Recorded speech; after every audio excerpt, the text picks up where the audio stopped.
Olá, esse é o programa Municípios em Ação. Primeiramente, queremos agradecer a sua audiência. No programa de hoje, nós vamos saber a história não só da Baixada, mas do estado do Rio de Janeiro e do Brasil.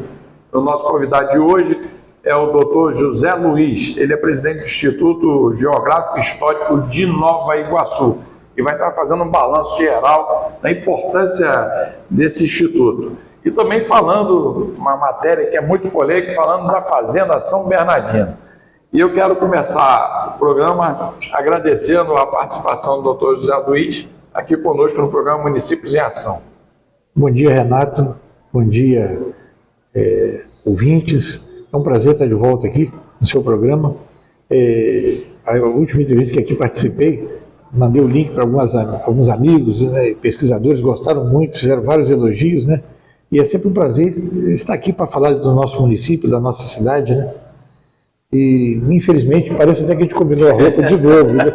É uma coisa impressionante, né? É um irmão que eu não sabia que tinha. Mas só falta de ganhar na Mega Sena, né? Jogamos hoje, né? Fizemos um joguinho aqui junto para ver se essas coincidências ajudam, né? Doutor Zé Luiz, eu posso chamar de você? Pode, à vontade. Zé Luiz, o Instituto Histórico e Geográfico de Nova Iguaçu, Isso. É um instituto importante que resgata o legado da história da Baixada, Nova Iguaçu e do Brasil. Eu queria que primeiro você pudesse fazer, para quem está nos assistindo, o que significa esse instituto aqui em Nova Iguaçu. Pois não. Esse instituto foi fundado no dia 15 de novembro de 1962. O Zanon de Paula Barros, que é vivo ainda, mora em São Paulo e é membro até hoje, né? Presidente de honra. Professor Rui Afrano Peixoto, Ney Alberto Gonçalves de Barros e Valdir Pereira. E mais algumas pessoas que não me recordo. Só peso pesado, né? Só peso pesado. Né? Eugênio Bovalet também, que era radialista, tinha uma rádio Cultura de Nova Iguaçu, Cultura Futurística, funcionava na Praça da Liberdade, também foi membro, né? Foi fundado em 62 e a primeira diretoria tomou posse no dia 15 de janeiro de 63. Estava presente o prefeito da época, Aloysio Pinto de Barros, que tinha sido tabelião do quarto ofício, né? E era vice-prefeito e tomou posse do cargo de prefeito e deu posse à primeira diretoria do Instituto. E o Instituto, ele existe, é uma instituição privada para reunir documentos, pesquisadores, né, sobre a história da Baixada, e especialmente a de Nova Iguaçu e dos antigos distritos que faziam parte, Queimados, Belfor Roxo, Nilópolis, Caxias. E ele é um instituto, atualmente está numa nova fase, né? Admitimos vários novos membros, pesquisadores de toda a ordem, pode ser gente até de fora de Nova Iguaçu, temos membros até de Barbacena, aí chama-se membro correspondente. Ele funciona mais ou menos como funciona o Instituto Histórico e Geográfico do Rio de Janeiro, ou o brasileiro, né? Foi fundado em 1834 por Dom Pedro II. Nós até somos afiliados do Instituto Histórico e Geográfico Brasileiro e nós temos parceria com todos os institutos de outros municípios. Hoje, por causa da internet, a gente é ligado até por causa da internet. Você tem uma reunião mensal, tem um grupo formado só por institutos históricos. Videoconferência. Videoconferência, fazemos isso. Agora mesmo está em elaboração um trabalho conjunto sobre escravidão. Então, vários institutos, nós temos membros do nosso instituto que estão preparando essa matéria para apresentar ano que vem. Né? Vários institutos. No centenário da independência, aliás, no bicentenário, foi apresentado um trabalho sobre a participação dos municípios brasileiros na independência. Vários institutos fizeram um trabalho.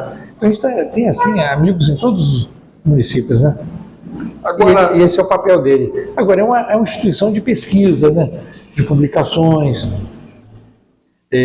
Nós estamos preparando, ganhamos aí um prêmio da Lei de Audiovisual, vamos preparar um vídeo sobre a história do Instituto, que ele fez 60 anos esse ano, né?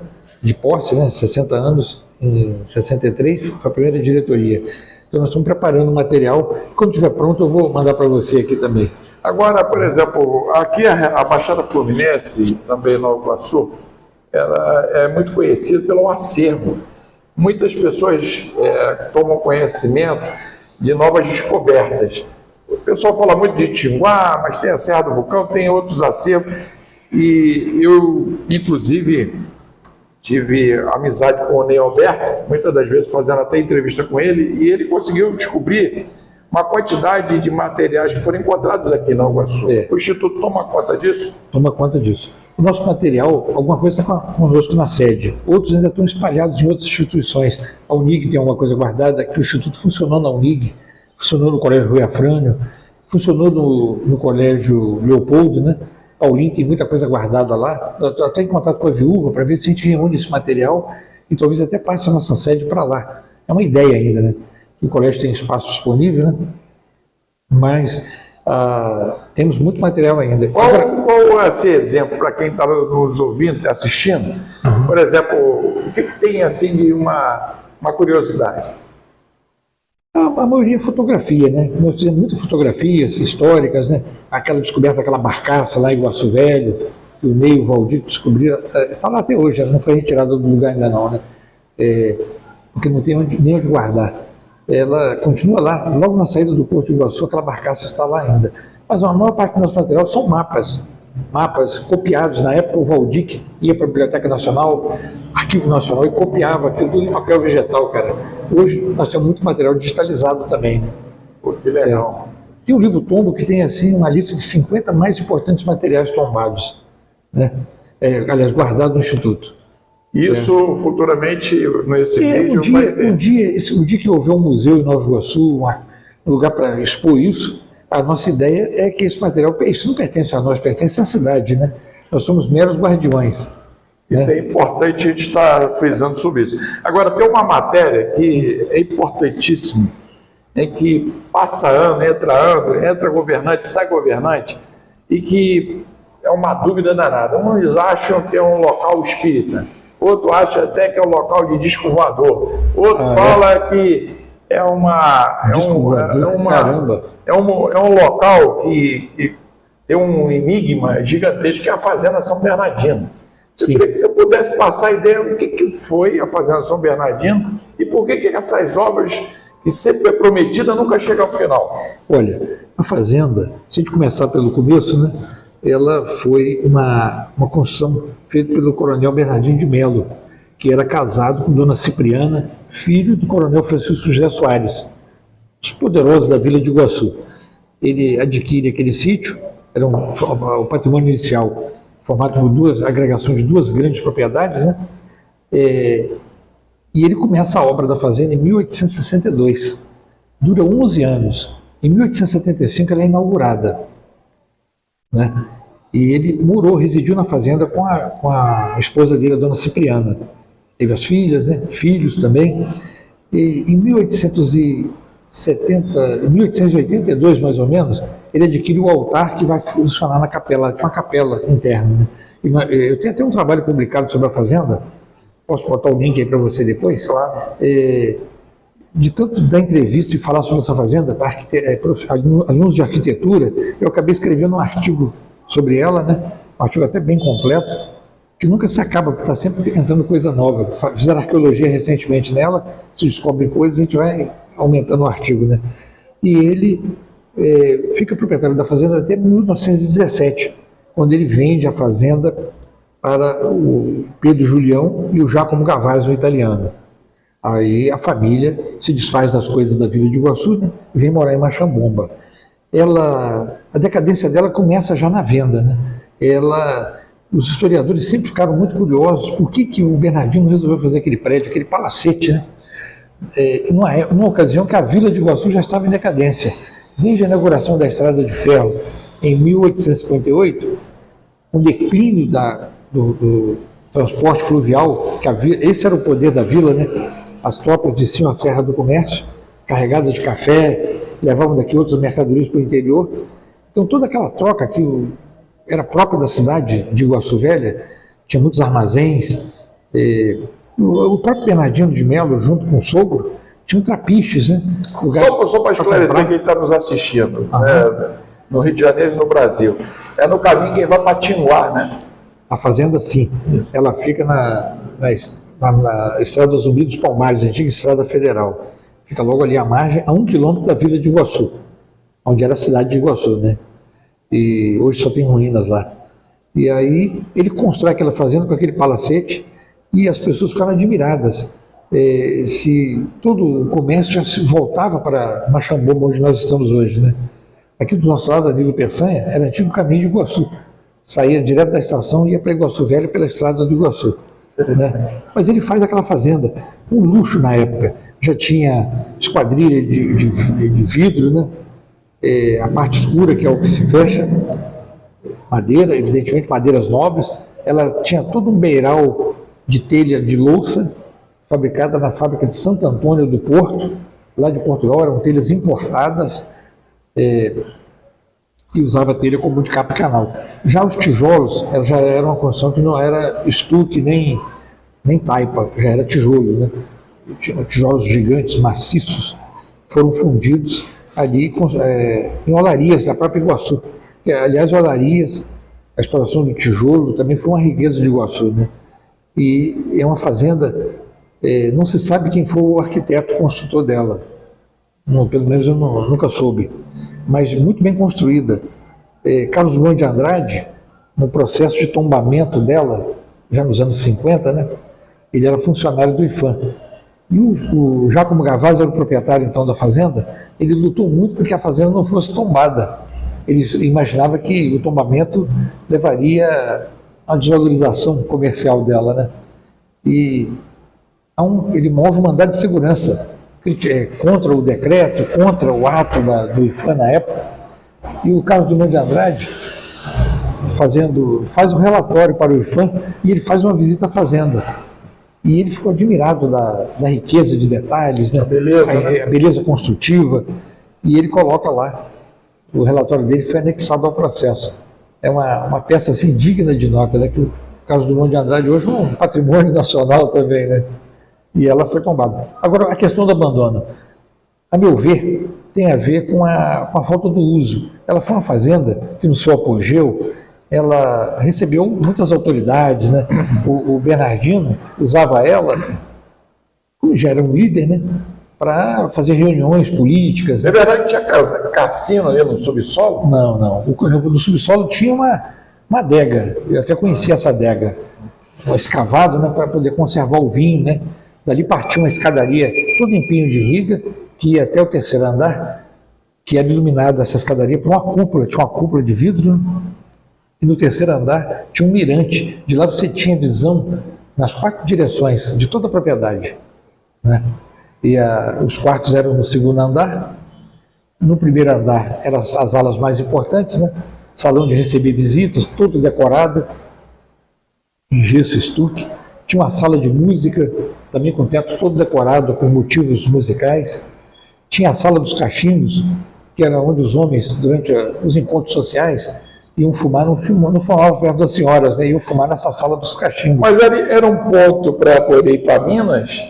Era uma parada? Não, ele, olha só, ele usava a fazenda como influência social dele também, né? Ele recebia negociante de café, ele era comprador de café. Então ele comprava café para estocar. Era uma espécie de entreposto? Era um entreposto, é. Ela também explorou canaviais, fabricava aguardente, fabricava tapioca, farinha de mandioca. No engenho dela tem a descrição de todo o maquinismo, né, que era produzir essas coisas, né? As taxas de purga da cana, né, para fazer o alambique, né? E tinha um lugar da bagaceira onde se guardava o bagaço para depois usar nas fornalhas. Ela era toda usada. Mas ali ainda tinha povo escravizado ali? Olha, não usou muito escravo, não. Nós contamos em torno de 11 escravos ao longo do período todo, muito pouco. Tanto é que foi feita escavações agora na senzala, e uma teoria que eu tinha, até falo nesse meu artigo, que não havia uma separação para os escravos na hora da comida, por exemplo. A comida que fazia na fazenda era a fazenda dos escravos também. Tanto é que se botou um pequeno fogão, que na cara que não era um fogão que dava vazão a uma produção, né? A curiosidade é que na senzala, a ala dos escravos, o chão era de terra batida, né? É sinal que eram escravos bem domesticados, que às vezes quando o escravo fugia, fazia um túnel, né, para fugir à noite, mostrando que o solo de terra batida não havia perigo de evasão. né? Ela tinha cocheira nessas escavações arqueológicas que fizeram recentemente, agora com o Marcos Monteiro, né? Descobrimos lá uma escadariazinha de alvenaria que era para as senhoras montarem a cavalo. Subia no 3, 4 degraus, aí subia no cavalo, né? A cocheira, onde guardava charretes, casa de arreios, nós tínhamos tudo isso.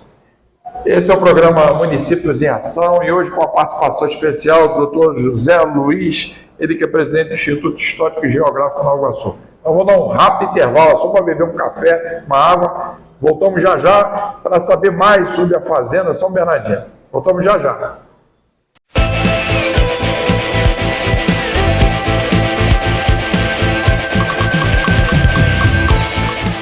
A Cruz Vermelha de Nova Iguaçu apresenta sua Escola de Especialização em Saúde Pública, a ESESP.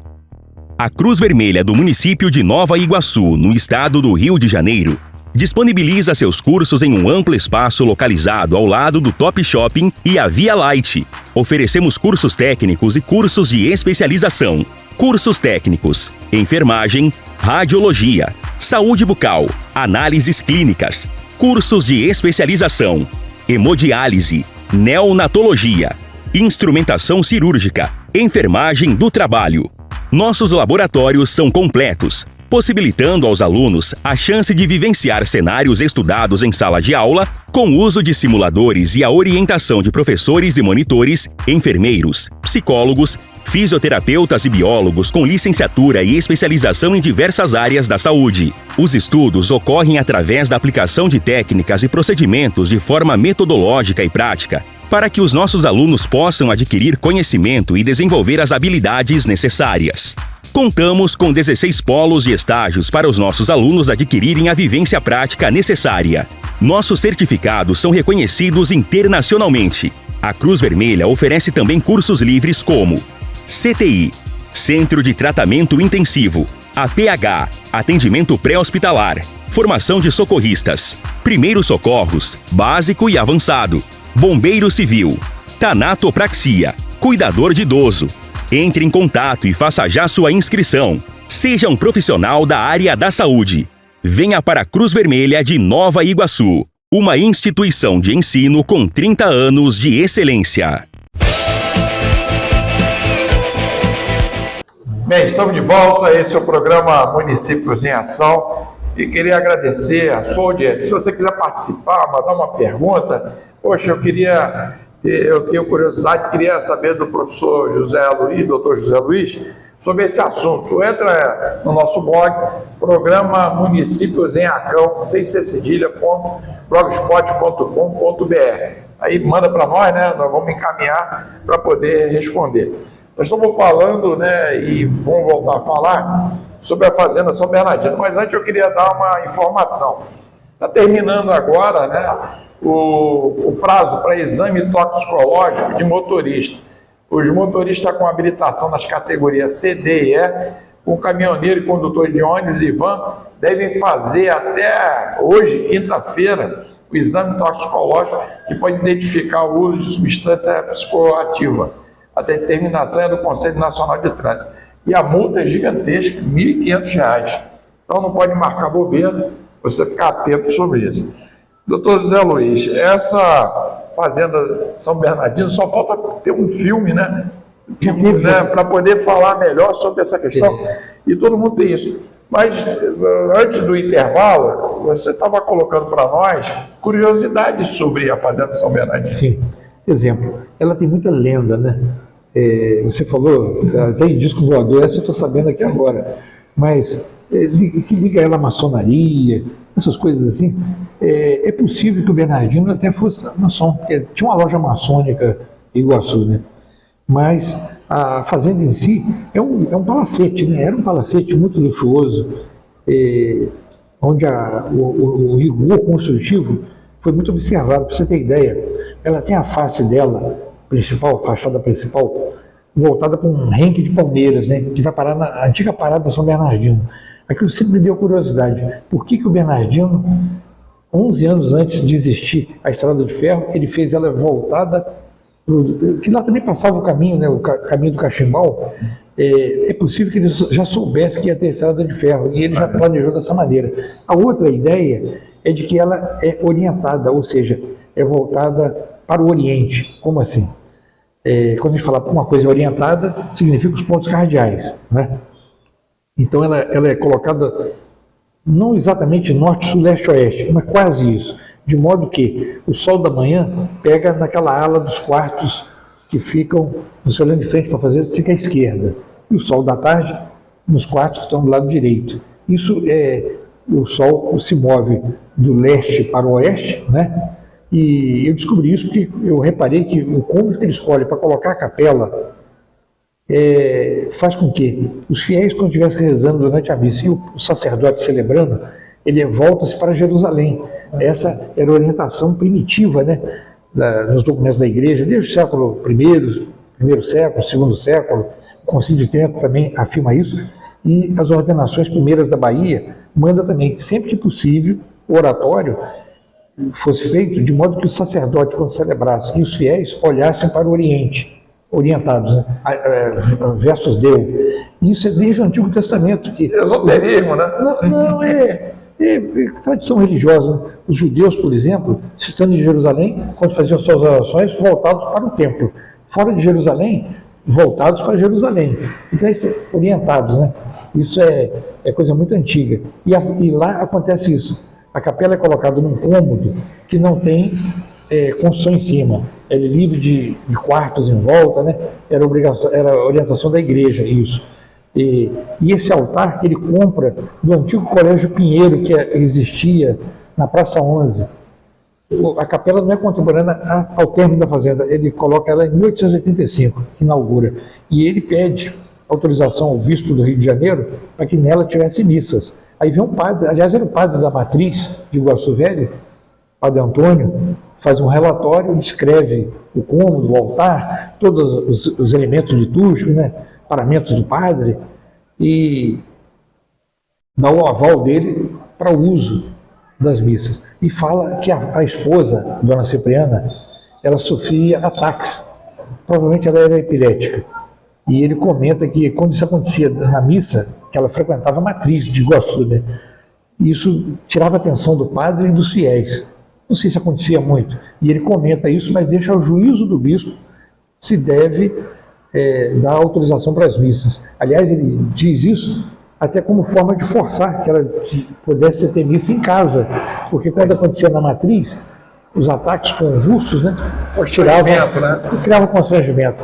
Porque realmente não tem sentido ter uma capela na fazenda se a matriz ficava 1 quilômetro dali. E eu tenho para mim que a razão principal foi os ataques da esposa, né?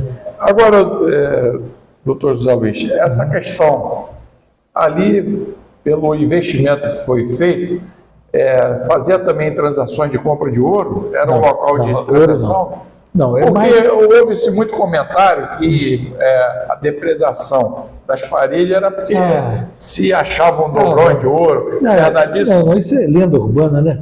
O pessoal não pode ver nada velho, antigo, que já diz que tem pote de barro cheio de moedas enterrado. Olha, já existia banco, a Vila de Iguaçu tinha um banco, o Banco do Souto. Esse Souto era um banqueiro do Rio de Janeiro.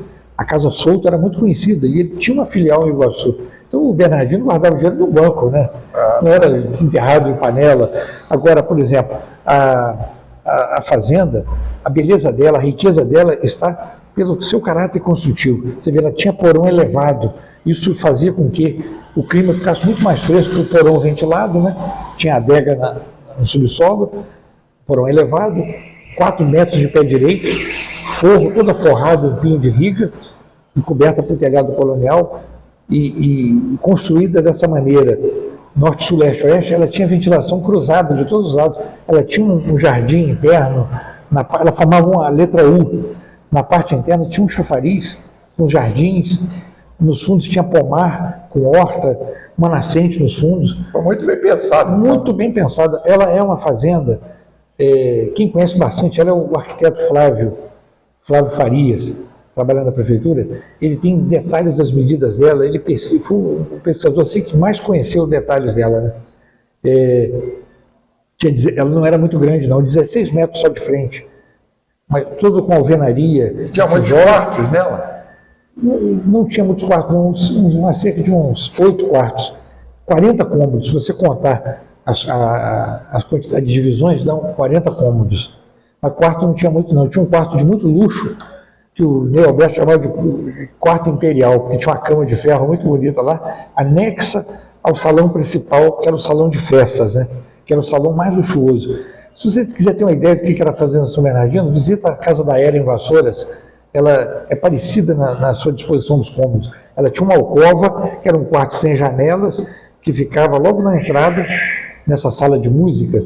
Tinha um quarto sem janelas, chamado de alcova, onde o visitante que precisasse pernoitar na fazenda, e para não ter acesso à parte íntima, ele entrava no quarto para dormir, era trancado por fora.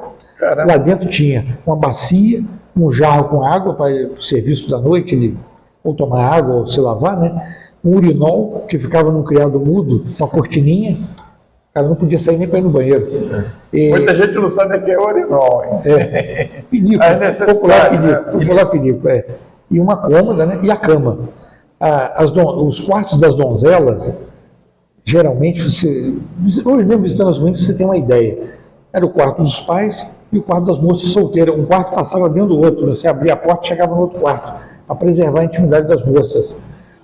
Os viajantes que viajavam pelo Brasil, os mascates, você vê isso em vários relatos, eles contam assim: olha, as fazendas têm mulher, mas é difícil você ver as mulheres, porque os fazendeiros escondem ela, né?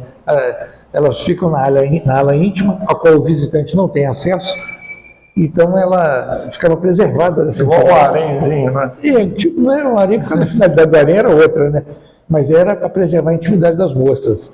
Né, desses quartos que tinham comunicação com o quarto dos pais. Agora, por exemplo, a passagem, o comércio então era forte em busca da prospecção não só do café, mas também do ouro, passava por ali? Não, o ouro não, nós já não conhecemos o ciclo do ouro. O ciclo do ouro termina no século XVIII, a fazenda é do século XIX, né? Você vê que já tinha terminado o ciclo. Muito tempo. A riqueza dela foi o café. E foi o entreposto, que se ela teve plantação de café foi muito pouca. O fazendeiro lá adquiria e revendia café. Né? Como ele tinha um monopólio, os principais postos eram dos Soares e Melo, havia até reclamação que o frete do café em Iguaçu subia 20% o preço do café. Então ele, a meu ver, ele fazia ali, o cara não queria embarcar para pagar o frete, vendia o café para ele, entende? E ele tinha lá os seus armazéns para guardar esse café e revendia depois com lucro, né? Com certeza. Agora, é nítido na fazenda a grande cozinha que havia no fundo, e eu cheguei a essa conclusão que os possíveis escravos que houvesse ali eram escravos domésticos e comiam a mesma comida dos senhores, porque não havia uma outra cozinha, né? E não achamos ainda requisitos da chamada cozinha suja, que era aquela cozinha quando tinha matança de animais, boi, porco, sempre tinha uma cozinha do lado de fora, e ela certamente tinha essa cozinha suja, que foi uma construção que fizeram depois, que fecharam a letra U, fazendo em forma de U, né? Em um formato até diferente do neoclássico, que é o estilo da fazenda, tinha lambrequins, enfeites, né? E ali também havia um banheiro. E ela teve água encanada. Quando fizeram a captação de águas em 1876 para abastecer o Rio de Janeiro, o Bernardino de Melo conseguiu que saísse encanamentos de chumbo. Foram roubados até há pouco tempo. Eu vi lá onde arrancaram as valas, né? Fizeram a vala para tirar o encanamento dela. Esse é o programa Município em Ação, hoje com a participação do doutor José Luiz, presidente do Instituto Histórico e Geográfico Nova Iguaçu. Vamos dar um rápido intervalo e vamos saber mais o que ocorreu por causa da decadência da Fazenda São Bernardino. Voltamos já já.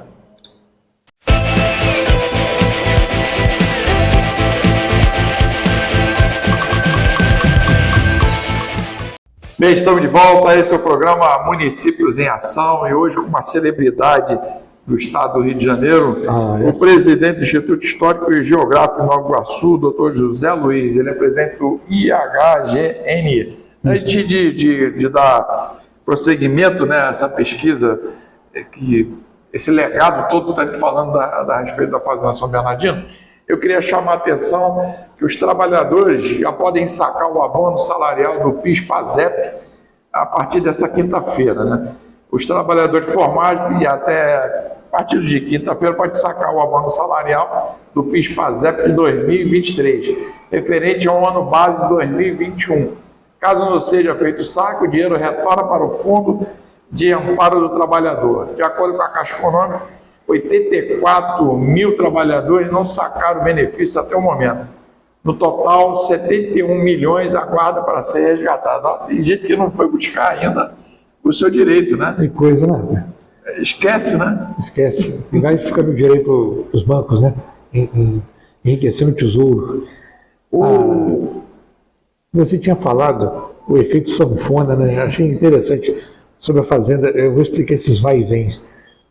Primeiro eu quero aproveitar a audiência aqui para desmentir. Dom Pedro II nunca esteve na Fazenda. Tá? Ele faz uma visita a Iguaçu em 1848, quando a Fazenda não existia ainda.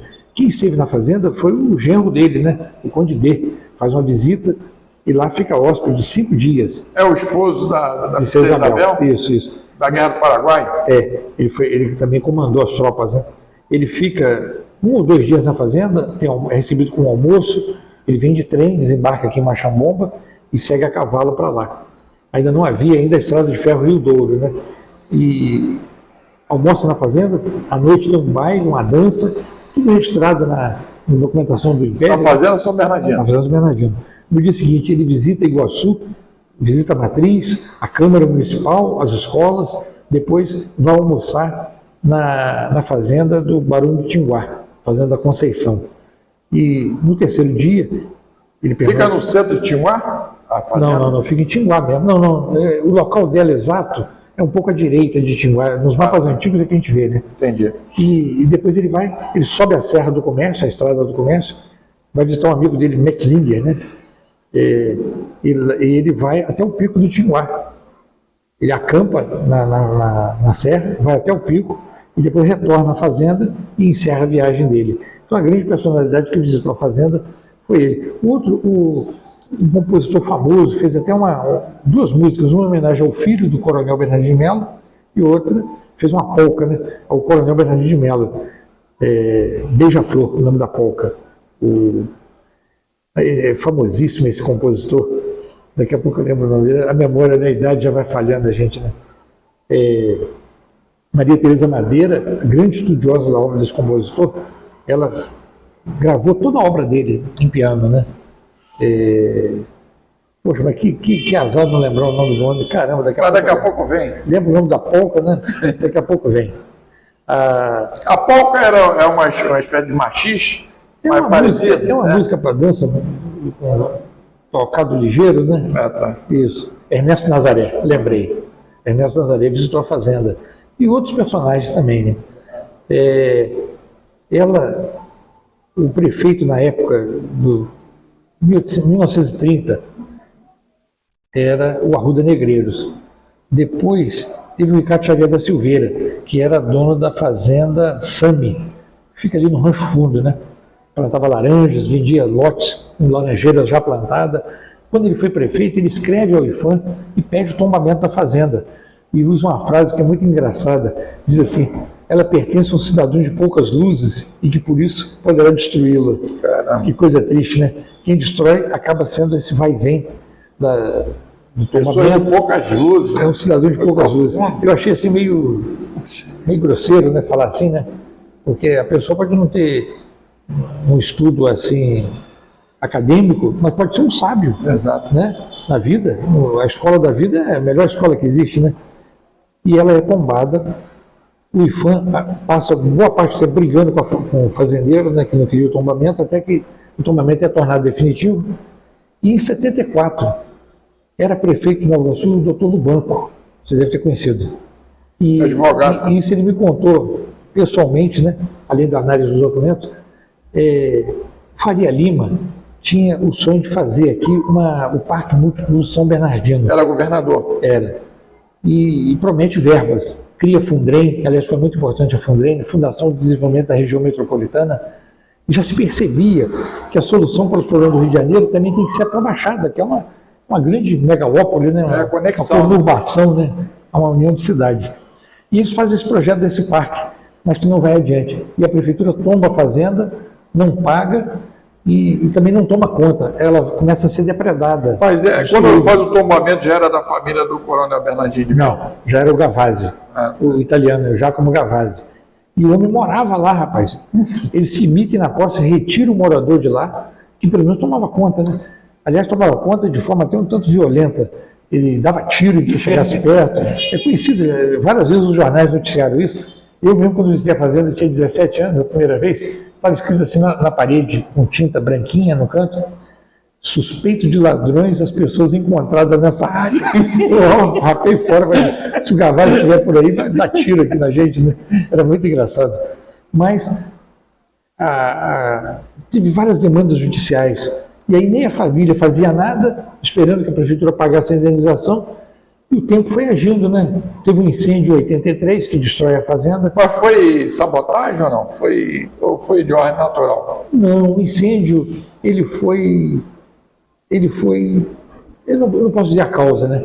Mas eu me lembro que eu visitei a fazenda uma semana antes, eu encontrei uma fogueirinha feita no assoalho da fazenda. Morador de rua, gente, andarilho, né? O engraçado é que o assoalho, não encontrei ruínas do assoalho.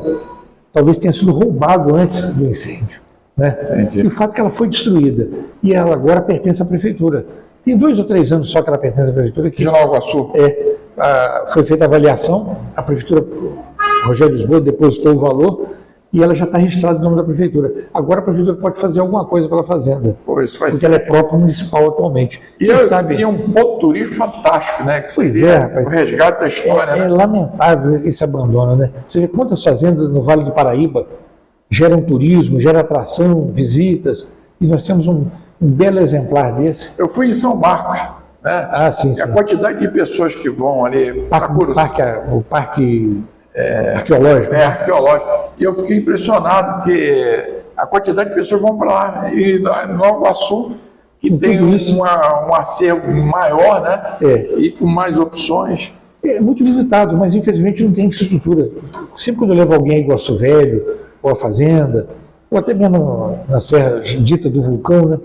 Eu tenho que levar, eu tenho que levar água, tenho que levar tudo, porque você não tem nada lá, né? Verdade. Poucas pessoas nem conhecem lá. Não conhece. Não conhece. Então o turista brasileiro, o turista iguaçuano sofre muito para visitar esses lugares, porque não tem infraestrutura. É lamentável, né? Que está se perdendo uma fonte de renda. Agora... Que não polui, né? Não polui. Agora, doutor Zé Luiz, o Instituto, por exemplo, a sua importância e do legado de resgatar a história, tem algum projeto junto com a Secretaria de Cultura, com o Governo do Estado, para poder não só revitalizar, mas dar infraestrutura? Porque, por exemplo, quando você vai para Paraty, tem pousadas, né? Tem pessoas para poder levar nos pontos turísticos, todo mundo ganha dinheiro ali. Né? Não, mas o Instituto, como eu te falei, ele é um órgão privado de pesquisa, né? De estudo. Ele não é um órgão comercial. Entendi. Então, quer dizer, o que nós temos feito é ajudar a prefeitura, sempre quando precisam. Em plena pandemia, Marcos Monteiro, com os arquivos da prefeitura tudo fechado, ele recorria a nós e eu levei para ele planta da fazenda. A própria prefeitura estava com tudo fechado, ele não tinha como pedir as plantas que a prefeitura tinha, né?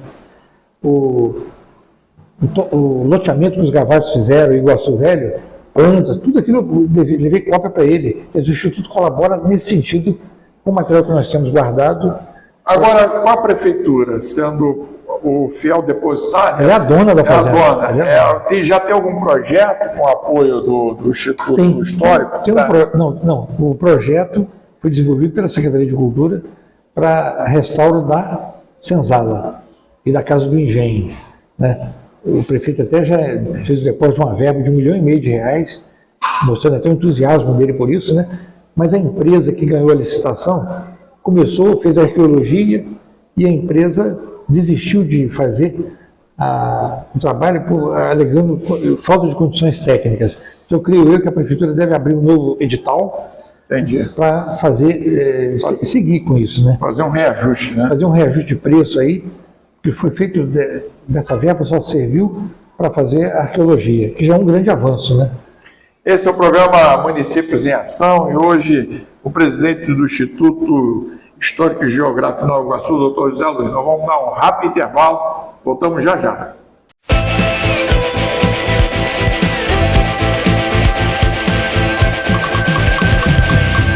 Bem, estamos de volta, esse é o programa Municípios em Ação. Se você quiser acompanhar toda a entrevista, poxa, Renato, eu estava trabalhando, eu estava viajando e eu queria acompanhar a entrevista do Dr. José Luiz, né, ele que é o presidente do Instituto Histórico e Geográfico de Nova Iguaçu. Como é que eu faço?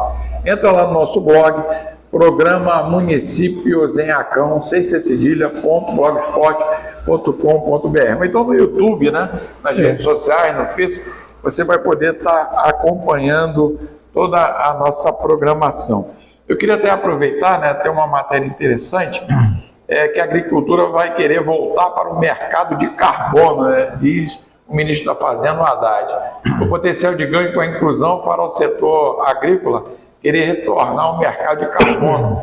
Disse nessa sexta-feira o ministro da Fazenda, Fernando Haddad. E ele comentou que a retirada do setor do projeto que vai regulamentar o mercado de crédito de carbono. Por exemplo, nós aqui na Baixada, doutor Zé Luiz, Nova Iguaçu era conhecido como uma cidade de perfume, né? Sim. E muitas árvores, as ruas tinham uma beleza natural. Depois que começaram a trabalhar com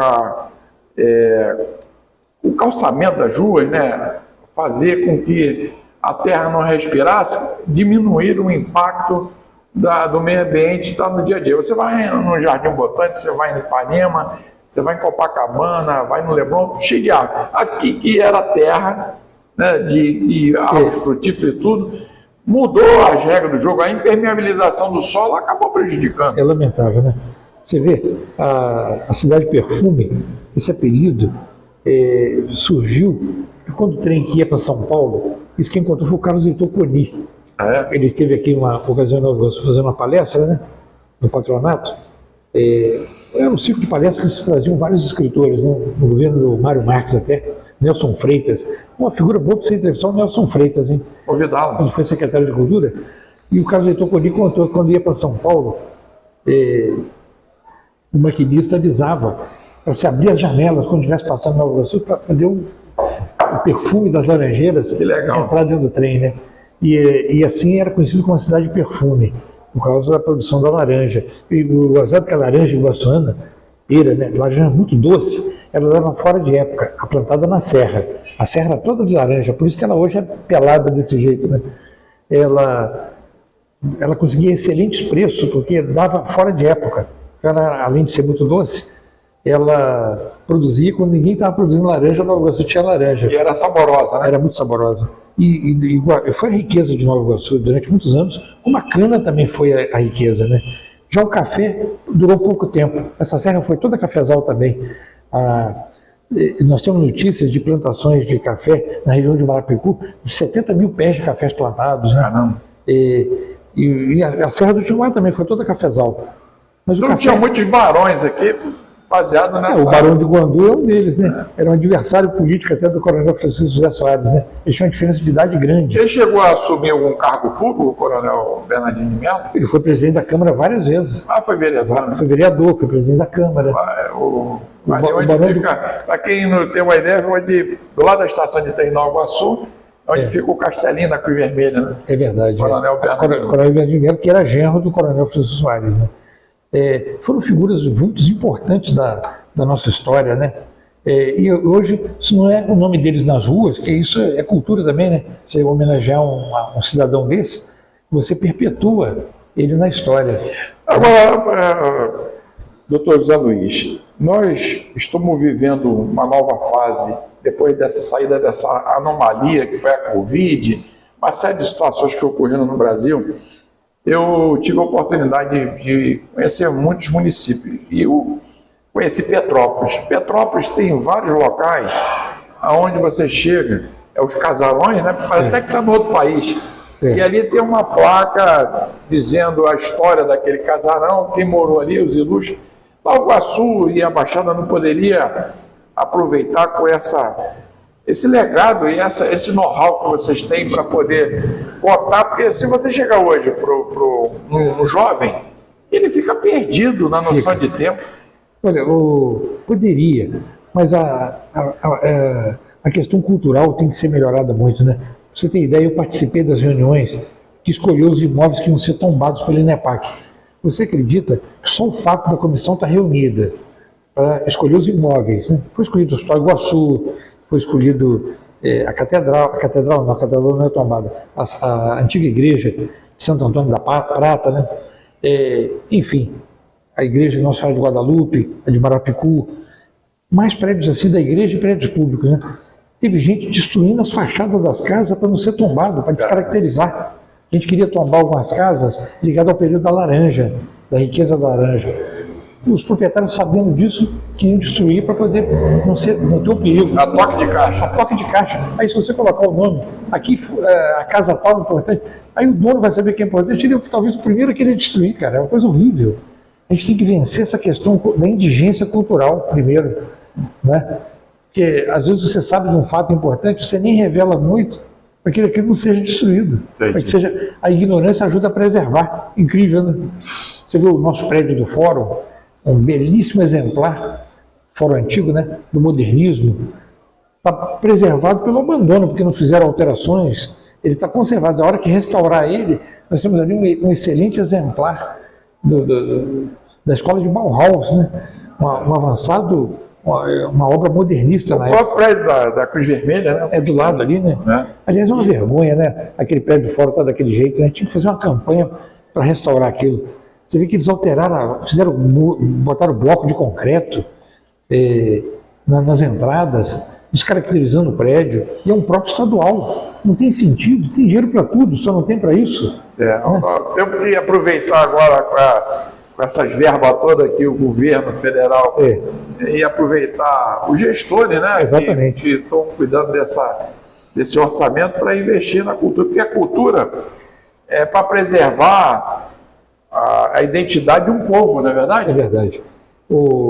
Você sabe que o gestor de um prédio desse, ele pode ser até, eu não vou dizer que ele seja o culpado, mas ele tem que fazer gestões junto à administração pública para pedir verba, concorda? Porque senão, ele deixar o prédio abandonado também, depõe contra a gestão dele. Hoje, o comércio, ele tem que participar. Por exemplo, vou voltar lá de Petrópolis. Quando você vai para Petrópolis, você fica hospedado, você tem gasto. O município ganha dinheiro com isso. Você anda daquelas carruagens, né? Tem arrecadação. Você anda no Uber, anda no táxi, você vai num restaurante, você tem consumo, você compra souvenir. É verdade. O município ganha com isso. Aqui destruiu. Você ouviu falar da prefeitura antiga? Um prédio de 1910. Ali perto da rodoviária, que a gente não. Ali também foi também prefeitura. Mas foi depois. Antes, funcionou num prédio onde era a Câmara Municipal. Um prédio lindo, rapaz. Construído em 1910. Foi destruído e é próprio do município. A prefeitura derrubou o prédio em 67. Contra protesto do Ney Alberto. Ney Alberto escreveu, na época ele era presidente do Instituto Histórico, escreveu para o IFAM. Eu tenho a carta de resposta do IFAM dizendo que era um prédio bacana, bonito, mas não via sentido em tombá-lo. A prefeitura devia fazer nele uma questão, uma coisa cultural, né? O prefeito na época era o Antônio Joaquim Machado. Desceu o Machado no prédio, derrubou tudo. Doutor Zé Luiz. Protesto na época do Instituto Histórico do Ney, né? O horário nosso passou, né? Eu espero que tenha servido aqui para trazer algumas curiosidades à audiência. Nós ficamos felizes. Eu vou te mandar umas imagens depois para você intercalar no programa. Vai ser importante que aí todos que estão nos assistindo vão poder ter uma ideia do que nós estamos falando, né? Fazer uma relação de fotografia, de imagem com o histórico da realidade. Eu queria, primeiro, mais uma vez, agradecer. O senhor falou de nome de pessoas que colaboraram muito para a preservação da história. Sim. O seu nome é respeitado no Brasil todo. Mas eu não sou celebridade, não. Você vive falando isso. Isso é o contrário do que a minha atitude. Eu sempre fui muito tímido, não caço holofotes, não tenho rede social. Mas o seu legado não pode se negar. A sua contribuição de manutenção do patrimônio e outra coisa. Da memória, né, pelo menos. Você né? só protege aquilo que tu conhece. É verdade. Tem É verdade. um amigo... Não, isso aí, eu não meço esforço para divulgar isso. Isso aí, aonde me chama, eu vou. Eu tenho um amigo chamado Jorge Mourão, engenheiro, ele fala, Renato, a gente só protege aquilo que conhece. Isso. Se a juventude não conhecer tudo aquilo, o espaço que está sendo colocado agora, vai ser destruído. E aí daqui a pouco não tem referência. As pessoas ficam falando de preconceito, falam sobre questão de raça, mas a história tem que ser preservada. É verdade. Aliás, está se polemizando muito nisso, né? Eu acho que está aumentando o preconceito e o racismo. Com a desculpa de querer acabar com ele, estão até aumentando. Porque nas escolas, a questão do momento tem que se reavaliar. Né, para poder... O jovem hoje... eu falo muito isso aqui no programa Município em Ação, a campanha do Sugismundo, lembra disso? Lembro, nós éramos crianças. Né? Fazia aí como jogar lixo, tal. Eu não jogo lixo na rua até hoje por causa daquela campanha. Todo mundo usa celular, todo mundo sabe o que está acontecendo, mas ele pega a bala que ele está chupando e joga no chão. Ele pega a latinha de refrigerante, o outro joga pelo carro, na Dutra. Mas como é que pode um sujeito com um cérebro capaz de usar um celular, que depende de conhecimentos, né, tecnologia, não tem essa coisa mínima da educação? É lamentável mesmo, né? Tem que ser orientado. Tem que ser orientado. E a cultura, ela é o alicerce da sociedade, né? E o exemplo é o principal também. Quando você faz a sua parte, aquela teoria da janela quebrada, né? Se você limpa, se você areja, ilumina, você arruma, a tendência é o vizinho te acompanhar, porque cria o referencial, né? Agora, doutor José Luiz, para quem está nos assistindo, poxa, eu queria mais informações do Instituto Histórico e Geográfico de Nova Iguaçu. Esse programa roda, vai até para o exterior. Como é que faz para saber informações, para entrar em contato? Olha, nós temos em torno de 30 membros, mas não temos funcionários, né? O trabalho é voluntário. Então, por exemplo, ontem mesmo, uma pessoa que está pesquisando o ciclo da laranja me passou uma pergunta pelo WhatsApp e eu ajudei ele na pesquisa ali. A gente ajuda pesquisadores que estão fazendo trabalho de faculdade, né? A gente atende, no caso eu atendo, professor Eliette atende, professor Alofes atende, mas depende do nosso tempo, que a gente não tem muito tempo para lá comparecer para as nossas reuniões. Mas tem algum e-mail que possa entrar em contato, pelo menos para poder ter? Tem e-mail. Você pode passar aí para quem está nos assistindo? Eu vou ter que consultar aqui porque eu não sei de qual o e-mail, peraí. Tá. Porque as informações são importantes. Às vezes a pessoa quer fazer uma pesquisa da situação, até mesmo, é claro que os pesquisadores, queria até mandar um abraço para o professor Ariel Menon, grande pesquisador também da Baixada Fluminense, mandar um abraço lá para a jornalista Manu, Neto, né, o pessoal ligadinho na nossa programação, e muitas das vezes a pessoa, como é que eu faço para entrar em contato? Então, se tiver uma maneira de ter um e-mail, né? Pode falar? Vou falar já. Tem 2 e-mails. Tem o do Google, né? Peraí, HGNI. Deixa eu ir no e-mail aqui que eu puxo aqui. Eu quero até aproveitar, né? Você que está nos assistindo, quiser participar do programa Municípios em Ação, trazer a tua empresa, né? Trazer a tua história do seu município para dentro do programa, nós vamos ter a grata satisfação de poder estar divulgando. Pode falar? Posso. Pode falar. ihgni.contato@gmail.com. Contato@gmail.com, né? Isso. Então tá aí. Então, vamos passar, vamos botar aqui os créditos aqui embaixo. Tá bom. Professor José Luiz, eu agradeço, né? Nós estamos fazendo esse programa de virada de ano.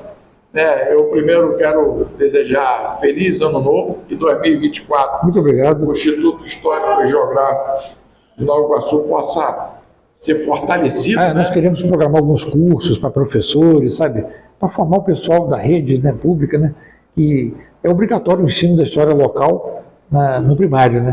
Pelo menos para poder fazer isso. Eles fazem convênio com a prefeitura aí. E para quem interessar saber, formar grupos assim, de 3 meses a cada sábado, fazer as aulas, né? Mas eu quero pedir mais. Eu queria colocar o programa Disciplina em Ação Municípios em Ação, à sua disposição, Muito obrigado. para que a gente pudesse fazer programas temáticos para chamar a atenção. Hoje falamos só sobre a Fazenda, né? Estava prometido já há muito tempo, né? E podemos voltar para outro assunto, né? Evidente. Então. Não consegue falar só sobre um assunto que tem conexões. Mas falamos bastante sobre a Fazenda hoje, né? Beleza. Eu agradeço mais uma vez. Eu que agradeço. E eu queria as suas considerações finais. Olha, o que eu mais gostaria de ver é que a cidade desse mais atenção ao seu patrimônio, né? Que houvesse uma união maior entre o Executivo, a Câmara, e o comércio também, a indústria, voltado para esse patrimônio. Porque é triste saber que temos tantos valores, né? Nosso município, por exemplo, 70% dele é de florestas. O município da zona metropolitana, com 2/3 dele de zona florestal, a gente recebe até o ICMS, o ICMBio, né? Aliás, o ICMS, é o ICMS mesmo, né? O Imposto de Participação, é o ICM Verde, exatamente. Por essa razão, que tivesse mais atenção, principalmente na divulgação, na conservação, na criação de infraestrutura, porque você nem pode mandar uma pessoa visitar um lugar desse que você corre até risco de ser assaltado, né? Já teve caso, motoqueiro passa e rouba o celular da pessoa que está lá visitando a São Bernardino. Aí, quer dizer, como é que você vai divulgar um negócio desse? É por isso que no próximo programa de 2024, eu queria falar sobre o royalty da água. Era uma maneira de ter recursos para poder investir na segurança, colocar câmeras espalhadas. Eu sei que nós temos demanda muito mais urgente, população muito carente, né? Mas a história também está carente também, precisa de recursos. Feliz Ano Novo. Você também. Muito obrigado. Um abraço, é um prazer estar aqui sempre. Chegamos ao final do programa Municípios em Ação. Quero desejar feliz Ano Novo para todos aí. Um abraço e até já.